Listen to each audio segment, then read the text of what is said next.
ফের ছাত্রমৃত্যু খড়গপুর তথ্য প্রযুক্তি শিক্ষা কেন্দ্রে। এক সপ্তাহে দুই ছাত্রের মৃত্যু ঘটল। ফের খড়গপুর আইআইটিতে এক ছাত্রের মৃত্যু। সোমবার রাতে মৃত্যু হয় ওই ছাত্রের। একই সপ্তাহের মধ্যে দুই ছাত্রের মৃত্যু। মৃতের নাম চন্দ্রদীপ পাওয়ার, মধ্যপ্রদেশের বাসিন্দা। চন্দ্রদীপ ইলেকট্রিক্যাল ইঞ্জিনিয়ারিংয়ের দ্বিতীয় বর্ষের পড়ুয়া।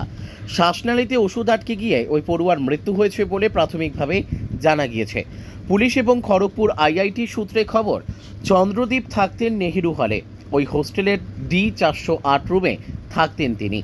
বেশ কয়েকদিন ধরেই জ্বর সর্দিতে ভুগছিলেন তিনি। রাতে খাওয়ার পরে চিকিৎসকের প্রেসক্রাইব করা ঔষধ খান ওই পড়ুয়া। গলায় ওষুধ আটকে শ্বাসকষ্ট শুরু হয় তার। দ্রুত তাকে আইআইটি খড়গপুরের বিসি রায় হাসপাতালে নিয়ে যাওয়া হয়। সেখানে CPR-ও জমা দেওয়া হয় তাকে, তবে শেষ রক্ষা হয়নি। সোমবার রাত্রি 11:30 নাগাদ মৃত্যু হয় তার। ইতিমধ্যে মৃত পড়ুয়ার পরিবারকে খবর দেওয়া হয়েছে বলে জানানো হয়েছে আইআইটি খড়গপুর কর্তৃপক্ষের তরফে।